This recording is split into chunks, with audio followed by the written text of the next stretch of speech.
Hello friends नमस्ते मो Manisha welcome करछि my YouTube channel Manish kitchen channel चलतु आज एक नुआ रेसिपी मु नहीं आसी आपण पूरा सॉफ्ट एंड फ्लफी कड़ाई इडली रेसिपी घरे कड़ाई रे बहुत सहज केमी इडली बनैबे चलतु देखिबा।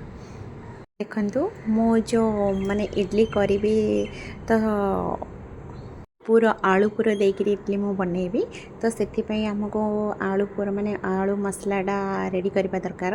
मु प्रथमे गोटे कढ़ाई रे तेल गरम करके से सोरिष जीरा पियाज और टमाटो सब देकी से लुण हलदी मर्च गुंड मसला गुंड कंचा लंका ए सब पकईकरी फ्राई करदेली। आगुरी बॉईल कर रखि आलू को ताको आलू को चकटी के देखंतु मो कढ़ाई रे पकई पूरा समान लेवल रे पूरा घांटी देली। तो से मो पाखे धनिया पत्र अवेलेबल नाथिला तो मो कस्तूरी मेथी पकई देछि तो आउ टिके टेस्ट लागिबा पई बास्ना भलो होबा पई मो टिके बटर ऐड करछि। तो ये हे गला हमर आलू दम।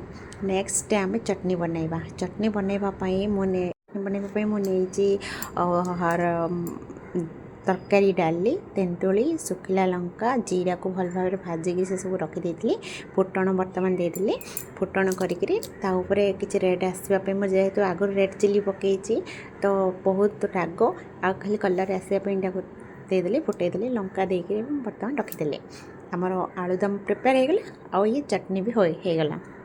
चलते ए स्टार्ट करवा आम कड़ाई रे पिठा माने आपण पोड़ पिठा कहि पारंती कि इडली पिठा कहि पारंती कि पूरा दी आपन जहाँ पसंद ताहा कहि पारंती। जस्ट मु कौन कहि जानी पारलिनी तो मु आको कड़ाई इडली दे देछि ना। तो कड़ाई इडली बनैया मु आगुरी प्रिपेयर करके रखी थी माने चाउल को चाउल 2 ग्लास आउ बिरी 1 ग्लास आगुरी माने 8 घंटा भिजे रखिदेवे। 8 घंटा भिजी सारिबा परे ताको ग्राइंडर करेंगे। ग्राइंडर करी पूरा राति ताको छाड़देवे सेमिति सकाळे देखिए पूरा फुली जाइथिबो। फुली गला परे आपण कोन करिवे ताको इडली डोसा माने आपण जहाँ भी बनै पारिबे।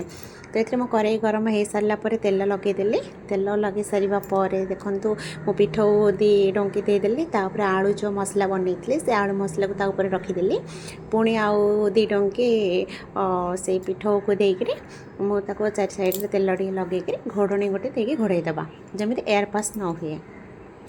तो 5 से 10 मिनट लो सिम रे देखिए आपणकर पिठा सीझी ना एमती चेक करेंगे। सीझी जाइए किसी लगभग आउ जदि सीझी नथिबो तो सी चामच रे आपन को लागिबो। देखंतु पूरा फ्लुपी होकर फुली मो पिठा एबे ना प्लेट नहीं कि साइज रे सजाई दवा। चटनी सहित आप खाई पारंती सांबर सहित खाई पारंती आपन जहाँ इच्छा ता सहित आप खाई पारंती। तो देखंतु पूरा केते सुंदर देखा जाउची पिठाटा आपण थरे निश्चित ट्राई करंतु। आ जदि आपन को भल लागे मोर यही रेसिपी आउ कौन आपन को खाइबा पे पसंद लगे डोसा या इडली मते कमेंट रे निश्चित जणाइबे। देखंतु साइज रे एमती काटिदेबे केते सुंदर देखा जाउची आलू दम बाहरला भितर माने मसला पिठा भी कहि पारंती आको चटनी सहित एमती खाइबे। रहले संग माने थैंक यू नमस्ते प्लीज सब्सक्राइब।